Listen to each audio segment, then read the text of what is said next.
Hello, everybody. It's Bill, that college football guy. Here another video. Yeah, I'm up here in Jersey, getting unloaded. So you're gonna see the truck bouncing around here.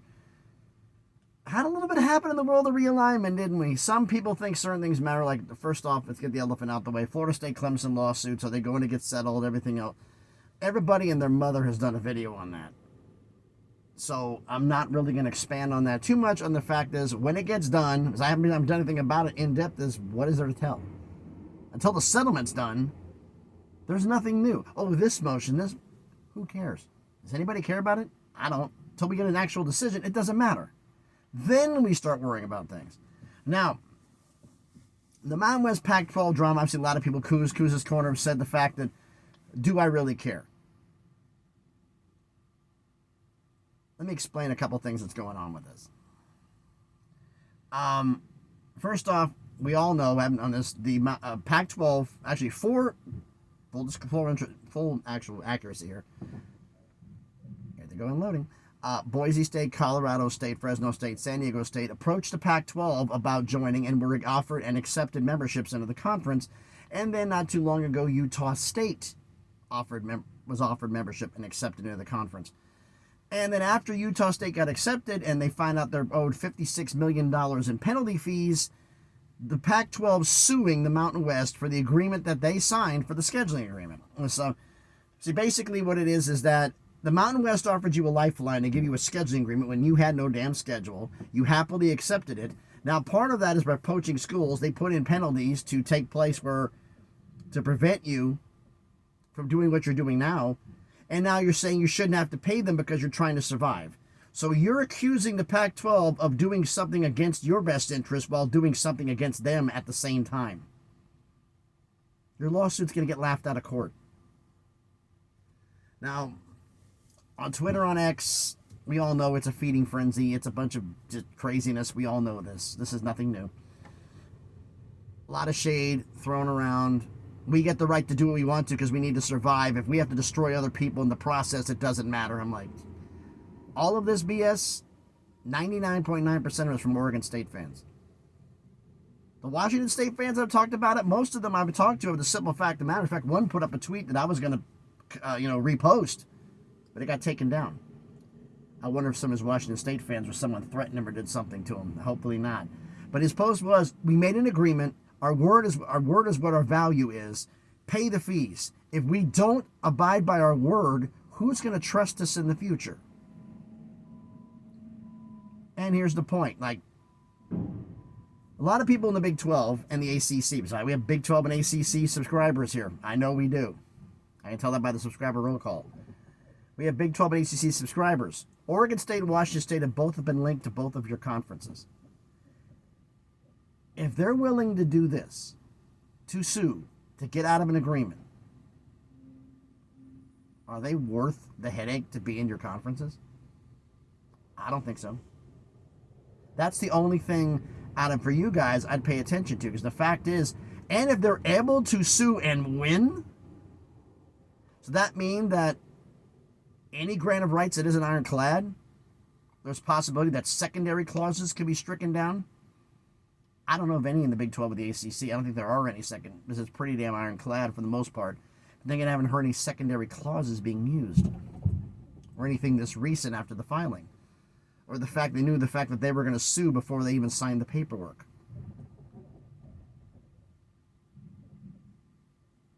I have a feeling it's going to get laughed out of court because you went federal instead of state, boys. Stupid. Because that means certain federal statutes and federal precedents take place, which basically means you can't do what you're doing.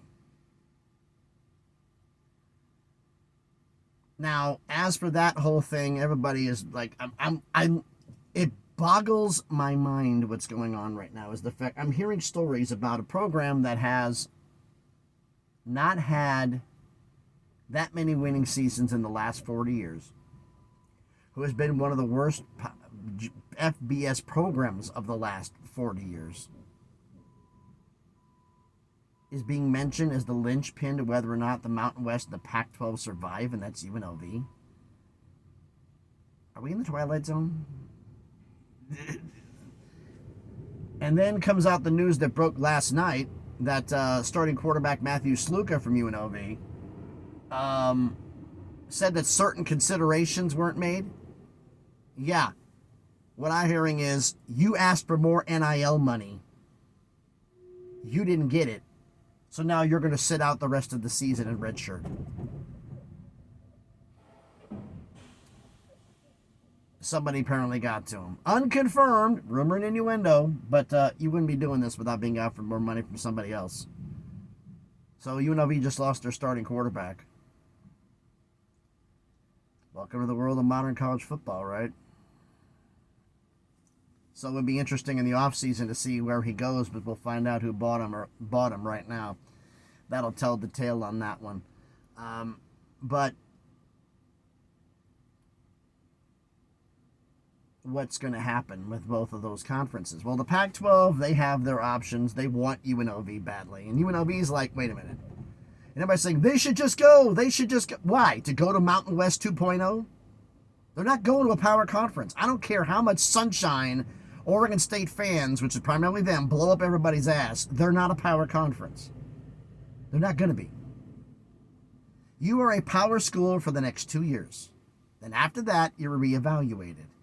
And the rule of thumb was, and correct me if I'm wrong, I have some Big 12 fans and some ACC fans here. Correct me if I'm wrong, but remember, Big 12 fans remember this, that there was a consideration made a while back when Houston, BYU, UCF, Cincinnati joined the conference. And they consider BYU a G5 independent. I consider them a power independent, but they consider them G5. Okay, fine, whatever.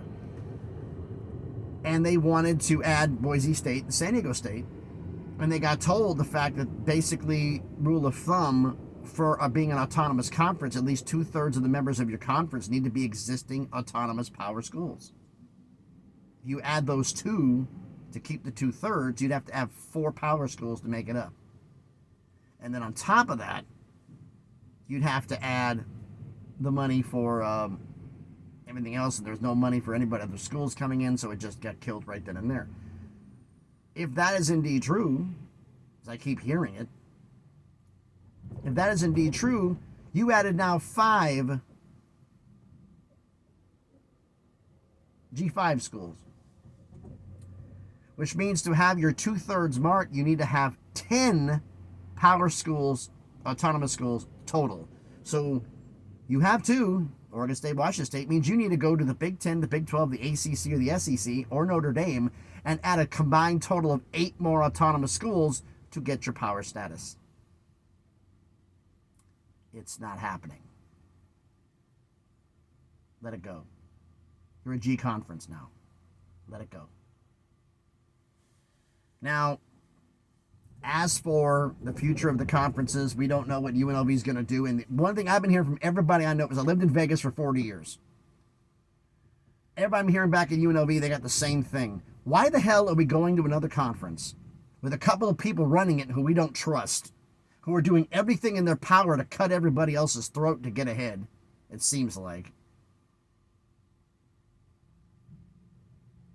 And we're going to have to pay a $17 million buyout ourselves. We're going to get like 25% of the money. Okay, we have to come up with $12 million to leave to go join their conference.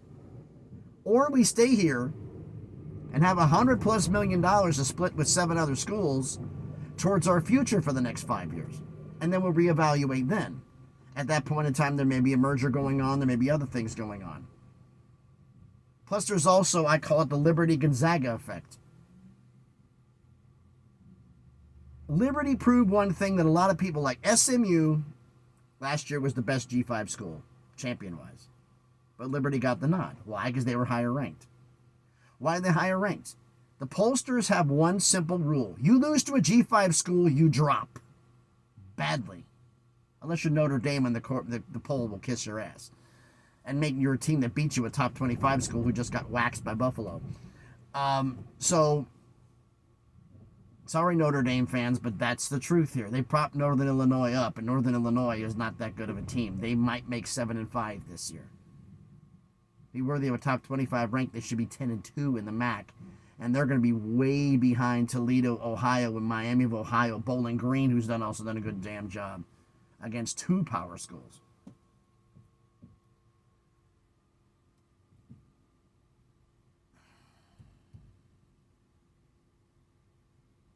so mad I got sidetracked there for a second. I apologize. But anyway, look. Let's just simplify this simple here, okay? Because I literally forgot what I was talking about.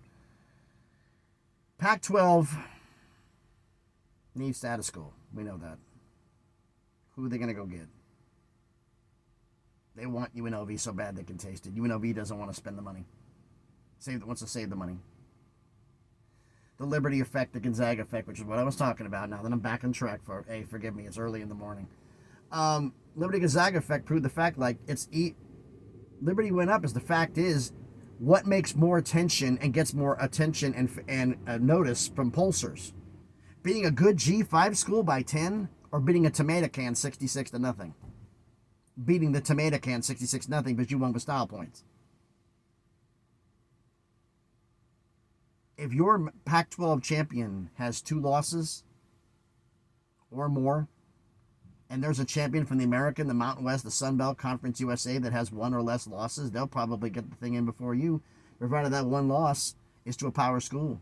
Because if you have a G loss and it comes even to them, you're not with 2 losses back, you're not even considered. You're already out.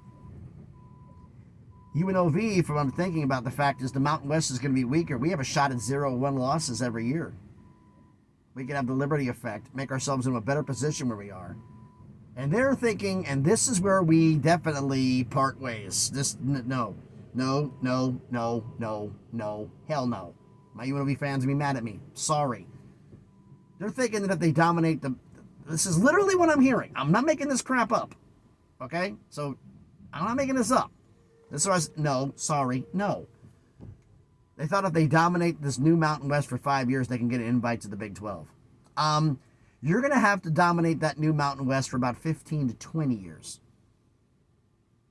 And have like 5 out of 10 college football playoff invites by yourself. Because that's what's going to make a G school move up. Repeatedly getting it trips to the college football playoff and winning games. That dude slammed the hell out of this truck. But that's what it's going to take to move up. So they're trying to put themselves in a better position. I will laugh my ass off if the Pac-12 doesn't even only makes maybe one of the next 5 or so college football playoffs because their champions have too many losses because they're beating each other up. I allow the Big 12 and the ACC. Why they can't they're not going to get multiple teams in because you're beating each other up. Just a thought here. But, so where are they going to go? Like I said, UNLV is the primary target. What I've been hearing, they're not going to go. Why? They're going to have to spend money to go to this conference, which is a little bit better than where they're at, but the access to the playoff is the same. Why, if you're not the lead dog, the views are the same, they got a chance to be the lead dog. Wyoming's still there. Nevada's behind. New Mexico's behind. Oh, and the other thing that's come up here, and I'm going to bring this up. Reports going around about the dissolution of the conference. Well, when the lawsuit got filed, it showed the fact that Utah State and all of the schools, Colorado State, Boise State, Fresno State, San Diego State, all formally filed notice that they're leaving the conference. When you formally file the conference notice of leaving the conference, according to the bylaws, you're no longer a voting member. So they don't have the votes to dissolve. 75% of the voting schools have to agree to dissolve the conference. 75%. Now, Hawaii is a non-voting member. 8 out of 11 doesn't make 75%. JY, I gotta give him credit here. I waited long enough on this. JY did a solo video about this on the Big Mountain. Went into detail far more than I am, and they're going to go into detail on the lawsuit with a lawyer, McKenzie Law, Dave McKenzie, who I've been following on Twitter. He's already made his comments on this about how the lawsuit's bad, and so has quite a few other lawyers have made the same thing, and this doesn't really hold any ground. All the thing this is to do is try to lower the penalties, maybe make a settlement agreement and lower the fees. But either way, they're still looking at $100 million they're going to be getting. Yeah. Like I said, UNLV leaving. Pay $17 million or split up $120 million. You pay money or you get money. Which one do you do? And you're no better off than where you were before. So, Pac-12 has to make a move here. Where do they go? The other schools, Nevada, New Mexico, Hawaii, Wyoming, who am I forgetting? San Jose State. They want to stay together. Those 5. Air Force might leave. UNLV might leave. Those 5 want to stay. They want to stay together. They're not going to dissolve the conference. They'll rebuild. So who's the Pac-12 going to get? Pac-12 apparently is shifting their focus to Texas State out of the Sun Belt. Because nobody else in the Mountain West apparently wants to go. Air Force, maybe, but not really. UNLV, if UNLV's not willing to go, that ain't going to happen. So they met me go in the Mountain West. They may be looking at the Sun Belt or Conference USA. And the Sun Belt, Texas State, with their high-powered offense, they're right near Austin.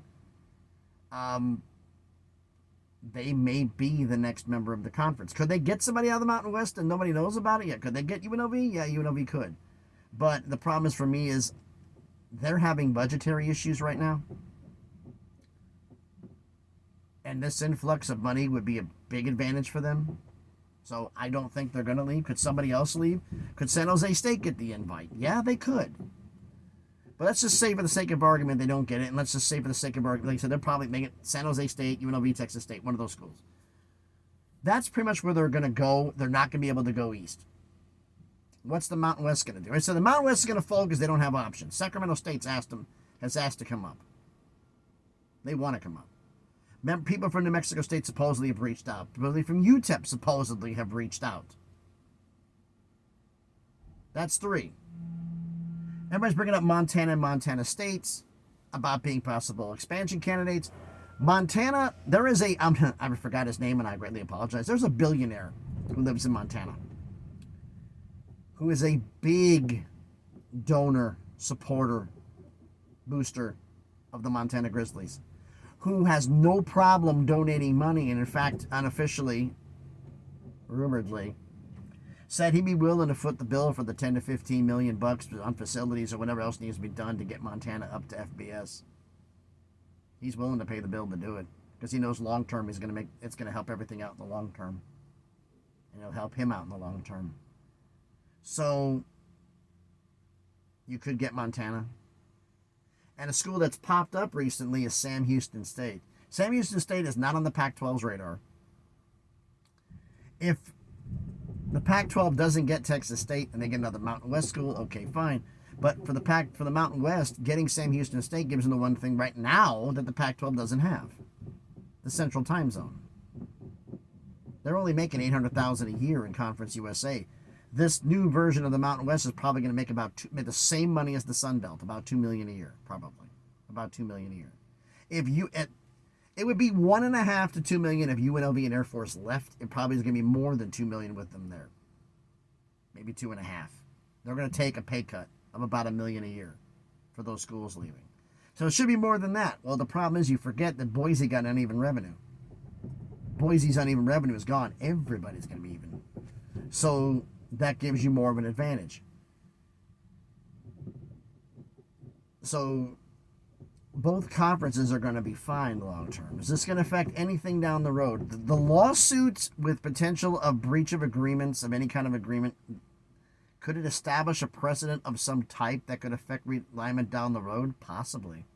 Because we don't know what the hell agreements are going to be written in the future. Nobody sent us a postcard. So we don't know. Like I said, I think both of them are going to be fine when it all gets said and done. Nobody's going to be a power conference. Nobody's going to be really better off than where the other one was. One's got a little bit more sizzle. But in the end, you're still a G conference.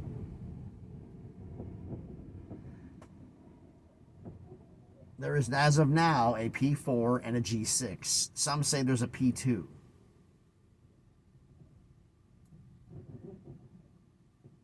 I could argue there's a 3-tier college football system in FBS. There's Tier 1, the SEC and the Big Ten. There's Tier 2, the Big 12 and the ACC. There's a Tier 3, the G6. ACC gets rated, it could be the G7 and the Power 3, or whatever the hell the blue hell ends up being. But this is a long ways down the road, and the whole 2030 agreement for the ACC. Florida State saying, oh yeah, we're going to get everybody to sign. You two aren't the whole voting block, genius. And so far it hasn't happened, and it probably won't. Stick around for a while. You're going to be crying and whining for the next decade. That's going to be hilarious to watch. But, like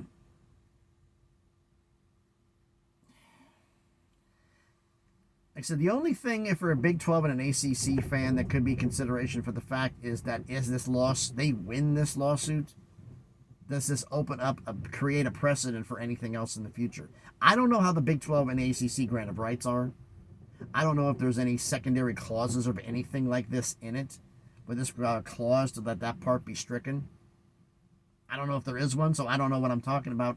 Realistically, I don't, because I haven't seen it. But that part of it should be of interest for some Big 12 and ACC fans. Also of interest, the fact that Oregon State and Washington State pretty much has cut their own throat to ever becoming a power school ever again. For those fans of power schools, regardless of where you're at, see what they're doing. Would you want them in your conference? Let me know in the comments. So thanks everybody for watching. Sorry I got this long-winded, a little bit of a rant. I was going to do videos earlier. Was helping a friend of my wife move. And I screwed up my left foot. It's swollen. Got to drive around with a sock on or no sock on my left foot. It's not my driving foot. It's not my right foot. So I'm okay, but I still got my bad knee on the right knee. So I'm walking around with a hobble until everything gets fixed. Can't really rest it or raise it up because I'm driving. I can't really elevate it, put a bag of ice on it while I'm going down the highway. So it's just what it is. But, yeah, but anyway, let me know what you think about all of this down in the comments. First off, if you haven't done already, do me the favor. Please smash the like button. Hit the thumbs up. The more thumbs up it gets hit, YouTube gets told, hey, this video is popular. Maybe we should promote it more. Appreciate it. Comment on the video. Let me know what you think about all of this. What you think about all this mess here with like Florida State and Clemson. I'm not really going to go into much of it because there's nothing new. Oh, they're going to reach a settlement like the 497 times before this. And really? It is what it is, folks. It is what it is. As for, I said, comment on the video. Share the video if you want to. If you haven't done already, do me the favor. Check out some of the other videos I've done. If you like them, hey, subscribe to the channel. You know,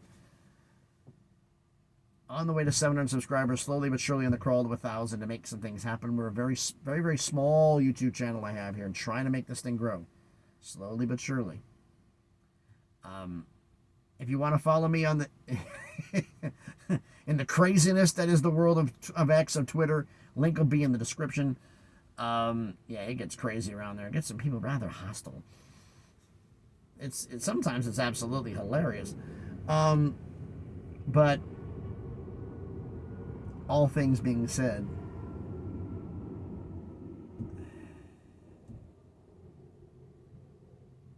is this going to tear apart? Somebody said this merger is going to tear apart college football. No, it's not.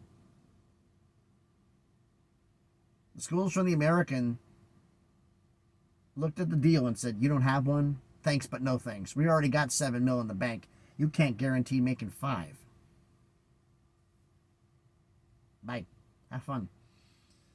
Which killed their future. They wanted to create the best G6 conference. Now they're just one of them. You only can lie to people so long before they eventually figure it out. I'm wondering if the 5 Mountain West schools think they've been sold a bill of goods. We'll find out about that in the future, especially if anyone decides to rescind their membership at the Pac-12 and come back to the Mountain West. I highly doubt it, but if it did, it'd be hysterical. It also wouldn't surprise me the fact that if they can't find anybody else, they end up talking about a full merger. between the Mountain West and the Pac-12 again. That's still not off the books right now. If the Mountain West adds schools, well, that changes everything. But again, thanks everybody for watching. Like, comment, share, and subscribe. Follow me on Twitter. Thanks everybody for watching. Remember, enjoy your Wednesday. Be safe and please be good to each other.